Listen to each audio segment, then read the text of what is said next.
ปลูกป่านะครับวันนี้ผมจะมีศาสตร์หนึ่งมาแนะนำมนุษย์เรานะครับคนเรานะครับยกตัวอย่างนะครับว่า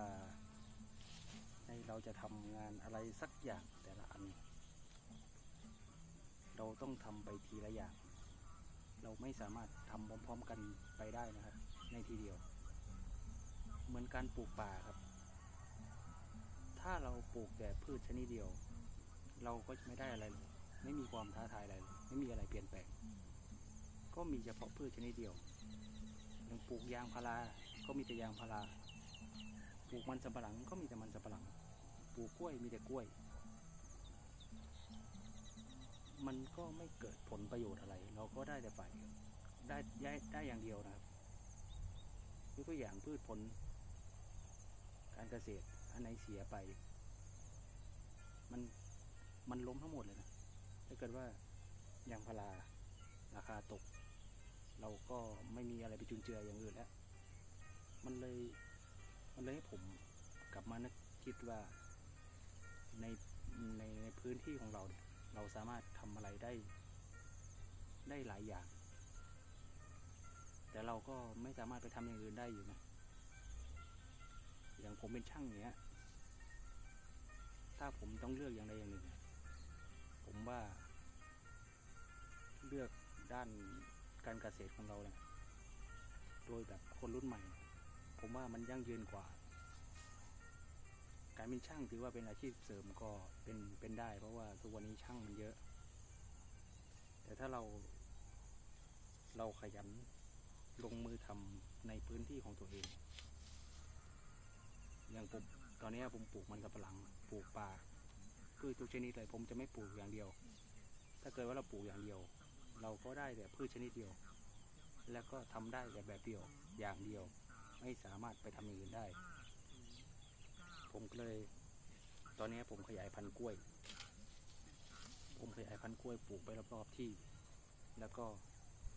ทำเหมือนสวนกล้วยทุกๆอย่างคือไว้แค่3 ต้นต่อกอนะครับก่อนปลูกผมก็จะมีเทคนิคแนะนำกล้วยนะครับก่อนปลูกหลังจากที่เราสับหน่อมาแล้วได้ต้นกล้วยมาแล้วเราตัดออกเลยครับตัดให้สั้นก็ได้ตอนนี้ผมตัดให้ยาวเพราะว่าการขนย้ายสะดวกถือสะดวกนะครับก่อนปลูกเราก็ตัดให้เราตัดรากนะครับออกทั้งหมดนะครับตัดรากออกตัดได้เยอะเท่าไหร่ยิ่งดีนะครับเอาเลยให้มันขาวๆครับแล้วเวลาปลูกนะครับตรงที่เราสับออกจากกอนะครับตรงที่เราสับหน่อกล้วยออกจากกอเนี่ยเวลาปลูกให้หันไปฝั่งเดียวกันแล้วเครือมจะออกฝั่งเดียวกันครับไม่เชื่อลองไปทำตามดูนะครับแล้วก็เราตัดนะครับตัดให้สั้นที่สุดตอนปลูกนะปลูกไม่ต้องปลูกลึกครับเวลาสับหน่อมันสับยากแล้วก็กล้วยไม่ค่อยขึ้น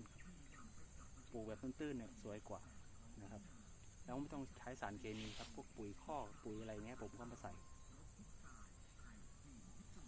เรามาพูดถึงเรื่องปลูกป่ากันอีกชนิดหนึ่งเนี่ยกล้วยเพิ่งตัดไปนะครับมันพยายามจะงอกขึ้นมาใหม่แล้วครับยิ่งเราตัดสั้นเท่าไหร่ต้นยิ่งสวยครับยิ่งใหญ่แล้วก็ออกพร้อมๆกันครับไม่ว่าหน่อใหญ่หรือหน่อเล็กนะครับจะออกพร้อมกันเลยโอเคครับอย่างยกตัวอย่างผมนะครับส่วนผมพ่อกับแม่ก็จะปลูกกล้วย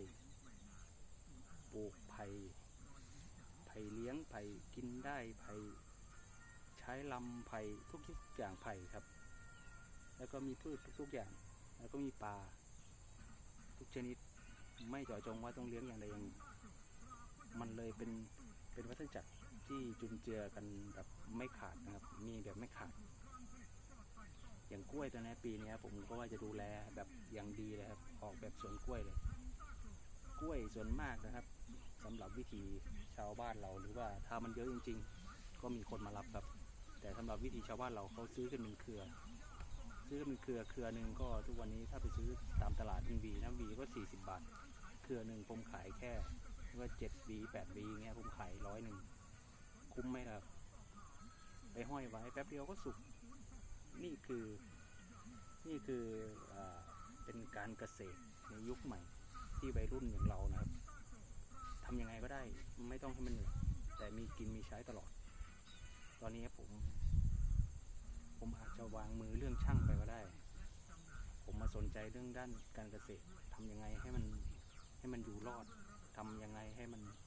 สบายแล้วก็มีผลผลิตออกตลอดนะครับในทุกอย่างพืชป่าอย่างเงี้ยต้นไม้ป่าผมปลูกไม่ใช่พันธุ์เดียวเป็นสัตว์พยุงยางนาประดูอย่างเงี้ยจุนเจือกันไปแล้วก็พวกพืชหญ้าอย่างเงี้ยที่เราตัดทิ้งเนี่ยเราก็จะไปใส่ตามกอกล้วยตามใต้ต้นไม้หรืออะไรอย่างเงี้ยให้เห็ดมันเกิดนะครับมันก็จะเกิดเห็ดก็มีเห็ดกินอีกแล้วรอบๆที่ผมก็ทำเป็นคลองนะครับเป็นคลองไส้ไก่ไม่ใช่คลองไส้ไก่คลองรอบที่เลยครับสำหรับปล่อยน้ำเลี้ยงที่คือเมื่อไหร่ที่เรามีน้ำพื้นที่ตรงนั้นจะอุดมสมบูรณ์จะเขียวไปหมดเลยครับไม่ว่าหน้าแล้งก็ยังเขียวครับถ้าเรามีน้ำก็ถามว่าอยู่อย่างนี้เราลำบากไหมไม่ลำบากนะครับผมว่ามันมีความสุขอากาศสดชื่นธรรมชาติอย่างเงี้ยเรามองไปตรงไหนก็เขียวเราอยากไปไหนก็ไปได้ถ้าเราเสร็จจากงานไร่เราก็พักผ่อนก็พักผ่อนได้แต่ถ้าเราไม่มีอะไรเราไม่ทำอะไรเลยเราอยู่อย่างเงี้ยเราก็อยู่ไปจนแก่อยู่แบบวัฏจักรเดิมๆแต่ถ้าเราเมื่อไหร่เราเป็นคนเปลี่ยนแปลงเราเริ่มเปลี่ยนแปลงแล้วเราเห็นผลเปลี่ยนของการเปลี่ยนแปลงแบบต่อไปรุ่นลูกรุ่นหลานเนี้ยเขาก็จะเห็นว่าการเกษตรสมัยใหม่เนี่ยแบบที่เราทำเนี่ยการเกษตรแบบเนี้ยผสมผสานกันไปข้าวก็ปลูกพอกินรุ่นลูกรุ่นหลานเขามาเขาจะทำเกษตรไม่ลำบากมันจะเป็นการทำเกษตรเหมือนญี่ปุ่นครับมันเป็นการวางแผนการเกษตรคือการวางแผนแล้วก็เหมือนวางแผนการผลิตเลยครับเหมือนระบบบริษัททุกอย่างการวางแผนการผลิตระบบบัญชีระบบจะบอกว่าการจัดการของตัวเองนะครับแล้วก็ไคเซ็นนี่ก็คือว่าทำยังไงก็ได้ให้เราสบายหยิบจับง่ายหยิบจับสะดวกโอเคอันนี้เราต้องเข้าใจในรูปแบบหนึ่งส่วนการทำเกษตรมันไม่ยากครับเราต้องหมั่นสังเกตแล้วก็ศึกษาพืชนะครับแต่ละชนิดว่ามันชอบแบบไหนนะครับส่วนสวนนะครับเราชอบแบบไหนให้เราทำแบบนั้นออกแบบนั้นแต่ก่อนที่ตรงนี้เป็นนาทั้งหมดครับผมเปลี่ยนเป็นโคกหนองนาเป็นนาไว้สำหรับหว่านข้าวไว้กินแล้วก็เป็นพืชไร่ครับพืชไร่ก็เป็นมันสำปะหลังอย่างเงี้ยแต่ก่อนพ่อกับแม่ผมปลูกมันสำปะหลังแต่ราคายังไม่ถึง1.50 บาทเลยก็มีขุดไปขายทุกวันนี้จะแตะ5 บาทครับผมบอกเลยว่าปีนี้อาจแตะ5 บาทเป็นแน่ครับทุกวันนี้โลกมันเปลี่ยนไปเยอะครับถ้าเราไปอยู่ในระบบเดิมๆถ้าระบบมันล้มเราล้มครับแต่ถ้าเราอยู่กับแบบการทำเกษตรอย่างเงี้ยครับเรารอด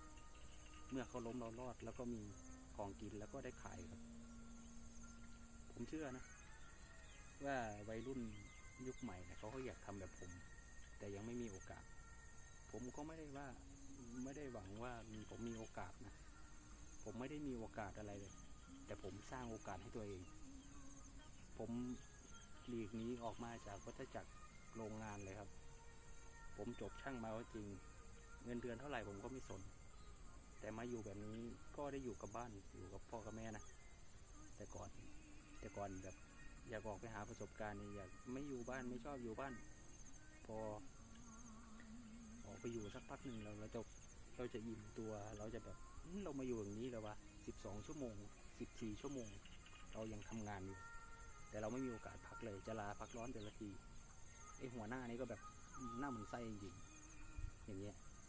มันมีนะครับอันนี้ผมก็มาเล่าในส่วนหนึ่งเดี๋ยวเรามาเจอกันใน EP หน้าเนาะ